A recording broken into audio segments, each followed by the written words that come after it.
নমস্কাৰ প্ৰিয় বন্ধুসকল, আপোনালোকক মোৰ এই সুস্থ আৰু সুখী পৃথিৱীখনলৈ অৰ্থাৎ আপোনাৰ মৰমৰ ইউটিউব চেনেল বিশ্বজিৎ ব্লগছ আসামলৈ আপোনালোকক আন্তৰিকতাৰে স্বাগতম জনাইছোঁ। বন্ধুসকল, আপোনাৰ দৈনন্দিন জীৱনলৈ এবাৰ চকু ফুৰাওকচোন। এবাৰ চাওক, ৰাতিপুৱা এলাৰ্মটো বাজি উঠে, আমি সাৰ পাওঁ, কিন্তু বিচনাখন এৰিবলৈকে মন নাযায়। এনে লাগে যেন আমাৰ শৰীৰটো একেবাৰে বেজান হৈ পৰিছে। গোটেই দিনটো অফিচৰ কাম, পঢ়া শুনা বা ঘৰৰ দায়িত্বৰ এটা দীঘলীয়া দিন, আৰু এই সকলোবোৰৰ মাজত আমি উপহাৰস্বৰূপে কি পাওঁ? অত্যন্ত ক্লান্তি, মানসিক চাপ আৰু খিংখিঙীয়া এটা মনোভাৱ, অৰ্থাৎ এটা অতি বেয়া মেজাজ, এটা বেয়া মন। আপোনাৰ লগতো বাৰু এনেকুৱা হয়নে যে দুপৰীয়া হোৱাৰ সময়লৈকে আপোনাৰ শৰীৰৰ শক্তিৰ মাত্ৰা একেবাৰে শূন্যলৈ নামি গুচি যায়? মোৰ সম্পূৰ্ণ বিশ্বাস যে আমাৰ মাজৰ প্ৰত্যেকেই জীৱনৰ কোনোবা নহয় কোনোবা এটা সময়ত, বা সঁচাকৈ কওঁ যদি প্ৰায়েই এই অলসতা, এই এলেহুৱা ভাৱ আৰু ক্লান্তিৰ সন্মুখীন হৈছে জীৱনত। কিন্তু বন্ধুসকল, ডাঙৰ প্ৰশ্নটো হ'ল যে এই সমস্যাৰ বাৰু কিবা সমাধান আছেনে? আৰু কিমান দিনলৈ আমি এই ভাগৰুৱা শৰীৰ আৰু নিস্তেজ হৈ যোৱা মন আৰু মেজাজটোলৈ আমি আগবাঢ়ি যাম জীৱন বাটত? এই ভাগৰ অনুভৱ কৰিলে আমাৰ বেছিভাগেই কি কৰোঁ? আমি লগে আমাৰ ওচৰৰ কোনো দোকান এখনলৈ লোৱালৈকৈ যাওঁ, আৰু গৈ সেই আমাৰ ৰঙীন ৰাসায়নিক পদাৰ্থৰে ভৰপূৰ তথাকথিত এনাৰ্জি ড্ৰিংকছ বা শক্তিবৰ্ধক পানীয় বা কাৰা চাহ বা কফি কাপৰ পিছত কাপ খালী কৰি গৈ থাকোঁ। কিন্তু আপুনি কেতিয়াবা ভাবিছেনে যে এই ৰাসায়নিক বা কেমিকেল ৱেষ্ট পানীয়বোৰে, এই এনাৰ্জি ড্ৰিংকছবোৰে আমাৰ শৰীৰত কি খেল খেলি আছে? এই পানীয় বা ড্ৰিংকছবোৰে আমাৰ মাত্ৰ 15-20 মিনিটৰ বাবে কেফেইন আৰু চেনিৰ ক্ৰেজ দিয়ে এটা, অৰ্থাৎ আপুনি অলপ সময়ৰ বাবে শক্তি পাইছোঁ বুলি বা শক্তিৰ উত্থান অনুভৱ কৰিব মনত, কিন্তু ইয়াৰ পিছত আপোনাৰ শৰীৰটো আগতকৈও আৰু অধিক ভাগৰুৱা হৈ পৰিব। দীৰ্ঘকালীনভাৱে এইদৰে আপোনাৰ যকৃত, বৃক্ক আৰু পেট সম্পূৰ্ণৰূপে ধ্বংস কৰি পেলায়। গতিকে ইয়াৰ সমাধান কি? বন্ধুসকল, ইয়াৰ সমাধান প্ৰকৃতিৰ কোলাতেই, আমাৰ এই প্ৰকৃতিৰ কোলাতেই আছে ইয়াৰ সমাধান। যদি আমি কৃত্ৰিম আৰু ৰাসায়নিক পানীয়বোৰ ত্যাগ কৰি আমাৰ দৈনন্দিন জীৱনত কিছুমান সহজ, কম খৰচী আৰু 100% প্ৰাকৃতিক পানী অন্তৰ্ভুক্ত কৰি লওঁ, ব্যৱহাৰ কৰোঁ এই পানীয়বোৰ, তেন্তে আমাৰ শৰীৰটো সজীৱ হৈ উঠিব পাৰে। এই প্ৰাকৃতিক পানীয়বোৰে আমাৰ শৰীৰক সুখীয় পৰ্যায়ত গৈ পুনৰ চাৰ্জ কৰে আৰু কোনো ছাইড ইফেক্টছ বা কোনো পাৰ্শ্বক্ৰিয়া নোহোৱাকৈ কৰে। আৰু আটাইতকৈ ভাল কথাটো কি?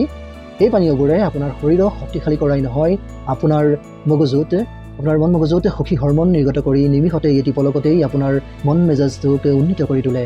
গতিকে চিট বেল্ট বান্ধি লওক, কাৰণ আজিৰ ভিডিঅ'টোত মই আপোনাক 5টা যাদুকৰী আৰু প্ৰাকৃতিক ড্ৰিংকছৰ বিষয়ে বা পানীয়ৰ বিষয়ে ক'ম, যিয়ে আপোনাক ভিতৰৰ পৰা শক্তি দিব, অৰ্থাৎ আপোনাৰ আভ্যন্তৰীণ শক্তিক বৃদ্ধি কৰি তুলিব, আৰু লগতে আপোনাৰ এই মুখনিক এক উজ্জ্বলতা তথা জিলিকনি দিব, যি দেখাৰ লগে লগে সকলোৰে চকু ৰৈ যাব, সেই দৃষ্টি ৰৈ যোৱা এখনি মুখ দিব। গতিকে আৰম্ভ কৰোঁ আহকচোন। আমাৰ প্ৰথম আৰু সহজ পানীয়টোৰ কথা কওঁ, সহজ ড্ৰিংকছটোৰ কথা কওঁ প্ৰথম, যাক আমি অমৃত জল বুলি কোৱা হয়, অৰ্থাৎ মৌ আৰু নেমুৰ পানী। বন্ধুসকল, আয়ুৰ্বেদত ৰাতিপুৱা খালী পেটত কুহুমীয়া পানী খোৱাটো অতি শুভ আৰু স্বাস্থ্যকৰ বুলি গণ্য কৰা হৈছে। কিন্তু এই কুহুমীয়া পানীত যেতিয়া আপুনি আধা নেমু আৰু এচামুচ বিশুদ্ধ মৌ যোগ কৰে, দিয়ে, তেতিয়া ই কেৱল পানী নহয়, ই এক শক্তিশালী বিষমুক্তকৰণকাৰী বা ডেটক্সিফায়াৰ হৈ পৰে। এতিয়া বুজি লওক ই কেনেকৈ কাম কৰে বুজক। যেতিয়া আমি ৰাতি শুই থাকোঁ, আমাৰ শোৱাৰ অৱস্থাত, তেতিয়া আমাৰ শৰীৰে বিষাক্ত পদাৰ্থবোৰ অৰ্থাৎ টক্সিনছবোৰ আমাৰ শৰীৰৰ পৰা পৰিষ্কাৰ কৰিবলৈ চেষ্টা কৰে। যেতিয়া আপুনি ৰাতিপুৱা শুই উঠি খালী পেটত এই পানীয় খাই, তেতিয়া নেমুত থকা ভিটামিন চি আৰু চাইট্ৰিক এচিডে আপোনাৰ পেট আৰু অন্ত্ৰক ভিতৰৰ পৰা পৰিষ্কাৰ কৰি তোলে। ই আপোনাৰ যকৃত বা লিভাৰটোকো সক্ৰিয় কৰি তোলে, যাৰ ফলত প্ৰস্ৰাৱৰ জৰিয়তে আপোনাৰ শৰীৰৰ পৰা সকলো আৱৰ্জনা আঁতৰোৱাত সহায় কৰে। তদুপৰি মৌ হৈছে এবিধ প্ৰাকৃতিক চুগাৰ, যিসকলে শুই উঠি ভাগৰুৱা অনুভৱ কৰে তেওঁলোকৰ বাবে এই মৌৱে কোনো পাৰ্শ্বক্ৰিয়া নোহোৱাকৈয়ে নিমিষতে তেওঁলোকৰ তেজত চেনিৰ মাত্ৰা অৰ্থাৎ ব্লাড চুগাৰ লেভেল বৃদ্ধি কৰে, কোনো পাৰ্শ্বক্ৰিয়া নোহোৱাকৈ, আৰু যি আপোনাক তৎক্ষণাত শক্তি প্ৰদান কৰে। নেমুৰ গোন্ধে আপোনাৰ পোনপটীয়াকৈ আমাৰ মগজুৰ নিউৰন সক্ৰিয় কৰি তোলে, নিমিষতে আমাৰ নিউৰন সক্ৰিয় কৰি মন মেজাজ সতেজ আৰু বিশুদ্ধ কৰি তোলে। এতিয়া এই ক্ষেত্ৰত বহুতে ডাঙৰ ভুল কৰে। উতলা পানীত নেমু বা মৌ ভৰাই মিক্স কৰি দিয়ে। মনত ৰাখিব, অতি গৰম পানীত মৌ যোগ কৰিলে ইয়াৰ পুষ্টিকৰ উপাদানবোৰ বিষলৈ পৰিণত হৈ পৰে। পানী যিমান আপুনি সহজতে খাব পৰা কুহুমীয়া হৈ থাকে, সিমানতে আপুনি মিহলাব। ৰাতিপুৱা দাঁত ব্ৰাছ কৰাৰ লগে লগে মনে মনে বহি একো নাখায়, অলপ ৰওক, একো নোখোৱাকৈ চুমুক এটাকৈ পান কৰক। সেৱনৰ পিছত আধা ঘণ্টালৈকে একো নাখাব। কেইদিনমানৰ ভিতৰতে আপুনি লক্ষ্য কৰিব যে আপোনাৰ পেটটো পৰিষ্কাৰ হৈ পৰিছে, গেছৰ সমস্যাও লগতে নাইকিয়া হৈ পৰিছে আৰু ৰাতিপুৱাৰ এলাহো নাইকিয়া হৈ পৰিছে আপোনাৰ। আমাৰ তালিকাত দ্বিতীয় স্থানত, দ্বিতীয়তে আছে বিশ্বৰ প্ৰিয় আৰু ফিটনেছ অনুৰাগীৰ বাবে শীৰ্ষ পচন্দ, আটাইতকৈ পচন্দৰ গ্ৰীণ টি। বহুতে মোক সোধে যে বিশ্বজিৎ ভাই যে আমি ৰাতিপুৱা গাখীৰ আৰু চেনিৰ সৈতে কাৰা চাহ খাওঁ, ঠিকেই আছেনে এইটো? মোৰ উত্তৰ হ'ল একদম নহয়। সেই ৰাতিপুৱাৰ গাখীৰৰ চাহ আপোনাৰ পেটত এচিডিটি হোৱাৰ প্ৰধান কাৰণ হয়। যদি আপুনি সঁচাকৈয়ে আপোনাৰ শৰীৰটোক পুনৰ সজীৱ কৰি তুলিব বিচাৰে তেন্তে সেই গাখীৰৰ চাহক বিদায় দিয়ক আৰু গ্ৰীণ টিক আপোনাৰ জীৱনৰ এক অংশ কৰি লওক। দিনটোৰ ভিতৰত মাত্ৰ 1 পৰা 2 কাপ আপুনি গ্ৰীণ টি সঠিক সময়ত খোৱাটো আমাৰ শৰীৰৰ বাবে এক আশীৰ্বাদ স্বৰূপ হয়। এই গ্ৰীণ টিত এপিগেলকেটচিন বা গেলেট ইজিচিজি নামৰ এক অতি শক্তিশালী এণ্টিঅক্সিডেণ্ট থাকে। এই এণ্টিঅক্সিডেণ্টে ৰকেটৰ দৰে আমাৰ শৰীৰৰ বিপাকীয় ক্ৰিয়া ত্বৰান্বিত কৰি তোলে। বিপাকীয় ক্ৰিয়া ভাল হ'লে আমাৰ শৰীৰে খাদ্য গতি সোনকালে শক্তিলৈ ৰূপান্তৰিত কৰিব পাৰে, যাৰ ফলত মেদবহুলতা ৰোধ হয় আৰু আমাৰ চৰ্বি গলি যায়, চৰ্বি বাঢ়িবলৈ নাপায়। কিন্তু গ্ৰীণ টিয়ে কেৱল ওজন কমাবলৈ সহায় কৰে নেকি? নহয়, ইয়াৰ আটাইতকৈ ডাঙৰ উপকাৰ আমাৰ মগজুৰ বাবে। গ্ৰীণ টিত এন্থিয়ানিন নামৰ এবিধ এমিনো এচিড থাকে। এই এমিনো এচিডে আমাৰ মগজুত আলফা তৰংগ বৃদ্ধি কৰে, আলফা তৰংগৰ সৃষ্টি কৰে, যাৰ ফলত মানসিক চাপ আৰু উদ্বেগ সম্পূৰ্ণৰূপে হ্ৰাস পায় আপোনাৰ মনত গভীৰ শক্তি লাভ কৰিব পাৰে। ইয়াত অতি মৃদু আৰু নিৰাপদ পৰিমাণৰ কেফেইন থাকে, যিয়ে আপোনাক কফিৰ দৰে ভয়ভাৱ অনুভৱ নকৰাই বৰঞ্চ আপোনাৰ মগজুক সজাগ কৰি তোলে আৰু মনোনিৱেশ বৃদ্ধি কৰি তোলে। ইয়াক পান কৰাৰ সঠিক সময় পদ্ধতি হৈছে গ্ৰীণ টি খোৱাৰ সৰ্বোত্তম সময় হ'ল ৰাতিপুৱা ব্ৰেকফাষ্টৰ 1 ঘণ্টাৰ পিছত বা বিয়লি 4 বজাৰ পৰা 5 বজাৰ ভিতৰত। যেতিয়া আমি অলপ ভাগৰুৱা অনুভৱ কৰোঁ, কেতিয়াও খালী পেটত নাখাব, লগতে খোৱাৰ ঠিক আগতে খোৱাৰ পৰা বিৰত থাকিব। ইয়াক আমাৰ তৃতীয় স্থানত আছে পবিত্ৰ তুলসী বা তুলসী চাহ, যিটো প্ৰত্যেকজন ভাৰতীয় নাগৰিক বা প্ৰতিটো ভাৰতীয় ঘৰৰ গৌৰৱ হয়। শ্ৰদ্ধা আৰু ঔষধি গুণৰ ভঁৰাল হয় এই তুলসী। বন্ধুসকল, সনাতন পৰম্পৰাত তুলসী কেৱল উদ্ভিদ নহয়, ইয়াক মাতৃস্থান দিয়া হৈছে, অৰ্থাৎ ইয়াত মাতৃ হিচাপে শ্ৰদ্ধা কৰা হয় আমাৰ সনাতন ধৰ্মত। বৈজ্ঞানিকভাৱেও তুলসী হৈছে এক অলৌকিক এডাপ্টেজন মানে এনে এবিধ বনৌষধি যিয়ে আমাৰ শৰীৰক বাহ্যিক আৰু মানসিক চাপৰ বিৰুদ্ধে যুঁজিবলৈ অনন্য শক্তি প্ৰদান কৰে। আজিকালি যেতিয়া আমি অফিচৰ কাম বা পঢ়া শুনাৰ প্ৰচুৰ চাপৰ হেঁচাৰ মাজত সোমাই যাওঁ, তেতিয়া আমাৰ শৰীৰত ষ্ট্ৰেছ হৰম'ন কৰ্টিচলৰ মাত্ৰা বাঢ়ি যায়। এই কৰ্টিচলে আমাৰ মানসিক শান্তি কাঢ়ি লৈ সকলো সময়তে ভাগৰুৱা অনুভৱ কৰাই দিয়ে। যেতিয়া আপুনি তুলসী পাতৰ চাহ খায়, তেতিয়া ই পোনপটীয়াকৈ কৰ্টিচলৰ মাত্ৰাক কমাই দিয়ে, আমাৰ মগজুৰ স্নায়ুবোৰক শান্ত কৰি তোলে আৰু আমাৰ মনটো সম্পূৰ্ণৰূপে শিথিল তথা ৰিলেক্স কৰি দিয়ে। তদুপৰি তুলসীৰ পাতত এণ্টিবেক্টেৰিয়েল গুণ আছে, এণ্টিভাইৰেল আৰু ৰোগ প্ৰতিৰোধ ক্ষমতা আছে। ৰোগ প্ৰতিৰোধ ক্ষমতাৰ বৃদ্ধি কৰিব পৰা গুণ আছে ইয়াত তুলসী চাহে পৰিৱৰ্তিত ঋতুত বা বতৰৰ পৰিৱৰ্তনৰ ফলত হ'ব পৰা চৰ্দি, কাহ, ফ্লুৰ পৰা আমাৰ শৰীৰটোক ৰক্ষা কৰিবলৈ এক অভেদ্য বাধাৰ সৃষ্টি কৰে। আৰু একনে প্ৰণ বা পিম্পলছত শৰীৰ ছালত গুটি হোৱা আক্ৰান্তসকলৰ এনেধৰণৰ লোকৰ বাবে ই তেজ বিশুদ্ধ কৰা টনিক হিচাপেও কাম কৰে, যাৰ ফলত আপোনাৰ মুখখনত প্ৰাকৃতিক জিলিকনি আৰু উজ্জ্বলতা ওলাই পৰে। ইয়াৰ বনোৱাৰ পদ্ধতি হৈছে, ইয়াক বনাবলৈ অবিশ্বাস্যভাৱে অতি সহজ হয়। কেৰাহীখনত একাপ পানী লওক আৰু তাত সতেজ ধুই লোৱা তুলসীৰ পাত 5 পৰা 7টা দি দিয়ক আৰু সৰু টুকুৰা বা আদাৰ সৰু টুকুৰা বা জালুকো দি ল'ব পাৰে। কম জুইত 5 মিনিটমান ৰাখি থ'ব। পানী আধালৈ যেতিয়া কমি যাব, তাক চেকি লওক। ইচ্ছা কৰিলে সোৱাদৰ বাবে আপুনি ইয়াত অলপ গুড় বা মৌ দি ল'ব পাৰে। এই চাহ দিনটোত এবাৰ সেৱন কৰিলে আপোনাৰ শৰীৰ আৰু আপোনাৰ মন দুয়োটাকে বিশুদ্ধ, পবিত্ৰ আৰু শক্তিশালী কৰি তুলিব। এতিয়া বন্ধুসকল, আমাৰ চতুৰ্থ ড্ৰিংকছটোৰ কথা কওঁ, যিটো প্ৰকৃতিয়ে আমাক মানৱ জাতিৰ বাবে দিয়া আটাইতকৈ সঁচা আৰু বিশুদ্ধ উপহাৰ। সেইটো হ'ল নাৰিকলৰ পানী। বন্ধুসকল, কোনোবাই যদি মোক সোধে যে পৃথিৱীৰ শ্ৰেষ্ঠ শক্তিযুক্ত পানীয়বিধ কি, তেন্তে মই দ্বিতীয়বাৰ একো চিন্তা নকৰাকৈয়ে ক'ম যে নাৰিকলৰ পানী।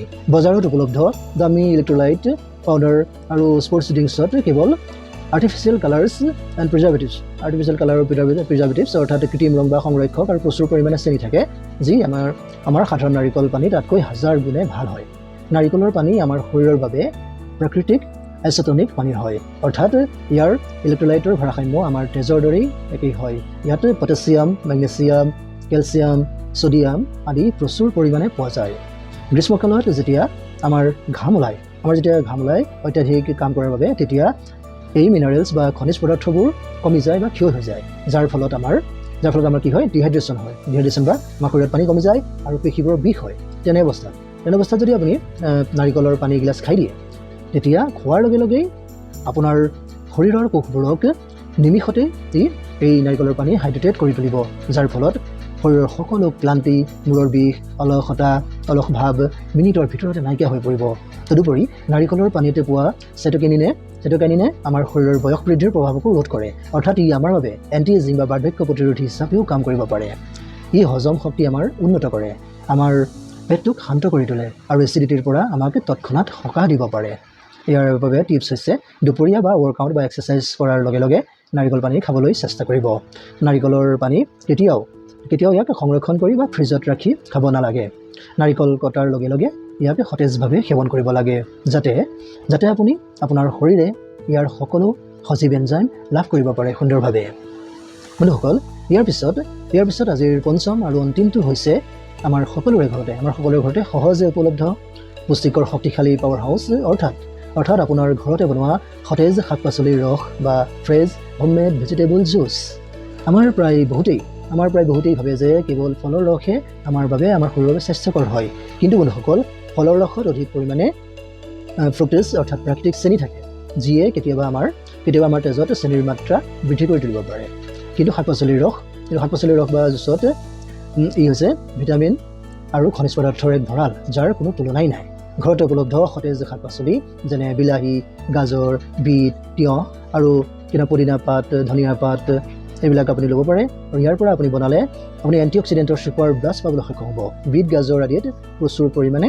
আইৰণ আৰু ভিটামিন এ থাকে আইৰণে কি কৰে আইৰণে আমাৰ শৰীৰত হিমোগ্ল'বিন বৃদ্ধি কৰি তোলে হিমোগ্ল'বিন যিমানেই বেছি হ'ব সিমানেই বেছি আমাৰ অক্সিজেন আমাৰ অংগসমূহত আৰু আমাৰ মগজুলৈ সিমানেই বেছি অক্সিজেন যাব পাৰে আৰু যেতিয়া আপোনাৰ মগজুৱে প্ৰচুৰ পৰিমাণে অক্সিজেন লাভ কৰে তেতিয়া আপোনাৰ মন বেয়া লগা বা উদাসীন হোৱা বা দুখ লগাৰ কোনো প্ৰশ্নই আহিব নোৱাৰে এই ৰসে আপোনাৰ তেজ বিশুদ্ধ কৰি দাগ আঁতৰাই আপোনাৰ ছালখন ভিতৰৰ পৰা জিলিকাই উজ্বলাই তোলে আপোনাৰ ছালখনক ই এক প্ৰাকৃতিক পানীয় যিয়ে আপোনাৰ শৰীৰৰ ৰোগ প্ৰতিৰোধ ক্ষমতাক ইমানেই শক্তিশালী কৰি তোলে যে কোনো সৰু ৰোগেও আপোনাক আমনি কৰিব নোৱাৰে ইয়াৰ সঠিক পদ্ধতি আৰু সাৱধানতা হৈছে বজাৰত উপলব্ধ পেকেট বা টিনত ভৰোৱা শাক পাচলিৰ ৰস বা জুচ কেতিয়াও কিনিব নালাগে কিয়নো ইয়াত অধিক পৰিমাণৰ ছ'ডিয়াম আৰু প্ৰিজাৰ্ভেটিভ অৰ্থাৎ সংৰক্ষক পদাৰ্থ থাকে গতিকে মিক্সাৰ বা জুচাৰ ব্যৱহাৰ কৰি ঘৰতে সতেজ জুচ বনাবলৈ আপুনি চেষ্টা কৰক আৰু আপুনি সাৱধান হ'ব আৰু মনত ৰাখিব যে এই জুচ বনাই লোৱাৰ পিছত চেকিব নালাগে কিয়নো চেকিলে ইয়াৰ প্ৰয়োজনীয় ফাইবাৰ বা আহবোৰ আঁতৰি গুচি যায় ইয়াৰ পৰা সোৱাদ অনুসৰি আপুনি ইয়াত অলপ ক'লা নিমখ বা নেমুৰ ৰসো দি ল'ব পাৰে আৰু ৰাতিপুৱা আপুনি সেৱন কৰক ইয়াৰ ফলত আপোনাৰ শৰীৰটো গোটেই দিনটোৰ বাবে ৰিবুট বা ৰিচাৰ্জ হৈ থাকিব আপোনাৰ শৰীৰটো গতিকে মোৰ প্ৰিয় বন্ধুসকল এয়া আছিল আপোনাৰ জীৱনক সম্পূৰ্ণৰূপে ৰূপান্তৰিত কৰিব পৰা 5টা আটাইতকৈ যাদুকৰী প্ৰাকৃতিক পানীয় বা জুচ কল্পনা কৰকচোন এফালে সেই ৰাসায়নিক পদাৰ্থৰে ভৰপূৰ ব্যয়বহুল আৰু ক্ষতিকাৰক কৃত্ৰিম শক্তিৰে ভৰা পানীয়বোৰ আছে যিয়ে আপোনাৰ শৰীৰক অসুস্থ কৰি তোলে আৰু আনফালে আমাৰ এই প্ৰকৃতিৰ এই বহুমূলীয়া আৰু কম খৰচীয়া উপহাৰ যিয়ে আপোনাক শক্তিশালী তথা উৰ্জাবান মানসিক চাপমুক্ত আৰু আপোনাক ভিতৰৰ পৰা সুন্দৰ কৰি তোলে এতিয়া সিদ্ধান্ত আপোনাৰ হাতত মই আপোনালোক সকলোকে অনুৰোধ জনাইছোঁ যে আজিৰ পৰা এই কৃত্ৰিম পানীয়বোৰ এই কৃত্ৰিম জুচবোৰ এই ড্ৰিংকছবোৰ আপুনি নিজৰ জীৱনৰ পৰা আঁতৰাই পেলাবলৈ চেষ্টা কৰক এই 5টা প্ৰাকৃতিক পানীয়ৰ ভিতৰত 2টা বা 3টা যিমানটো পাৰে আপুনি আপোনাৰ এই দৈনন্দিন জীৱনৰ এক অংশ হিচাপে গঢ়ি তোলক আপোনাৰ জীৱনৰ মই নিশ্চিতভাৱে ক'ব পাৰোঁ যে মাত্ৰ কেইদিনমানৰ ভিতৰতে আপুনি আপোনাৰ শৰীৰত এক প্ৰচণ্ড চঞ্চলতা সুন্দৰতা আৰু আপোনাৰ মনত পজিটিভিটি ইতিবাচকতা আৰু আপোনাৰ মুখত এক অনন্য উজ্জ্বলতা অনুভৱ কৰিবলৈ আৰম্ভ কৰিব বন্ধুসকল আজিৰ ভিডিঅ'টোত ইমানেই মোৰ বিশ্বাস যে আজিৰ এই তথ্য আৰু এই ভিডিঅ'টো আপোনালোকে উপভোগ কৰিলে নিশ্চয় আৰু লগতে ই আপোনাৰ জীৱনত এক উল্লেখযোগ্য পৰিৱৰ্তন আনিবলৈ নিশ্চয় সক্ষম হ'ব এই 5টা পানীয়ৰ ভিতৰত কোনটো পানীয় আপুনি বেছি ভাল পায় তলৰ কমেণ্টত নিশ্চয়কৈ জনাব ভিডিঅ'টো যদি ভাল লাগিলে এটা লাইক কৰিব আপোনাৰ পৰিয়াল তথা আপোনাৰ বন্ধু বান্ধৱীৰ লগত শ্বেয়াৰ কৰিবলৈ নাপাহৰিব আৰু লগতে বিশ্বজিৎ ব্লগছ আছাম চেনেলটো ছাবস্ক্ৰাইব কৰিবলৈ নাপাহৰিব। আমি আকৌ লগ পাম, আকৌ লগ হ'ম আন এটা নতুন ভিডিঅ'ৰ সৈতে। তেতিয়ালৈকে সুস্থ হৈ থাকক, সুখী হৈ থাকক আৰু সদায় হাঁহি থাকক। বাই বাই, নিজৰ যত্ন ল'ব সদায়। ধন্যবাদ।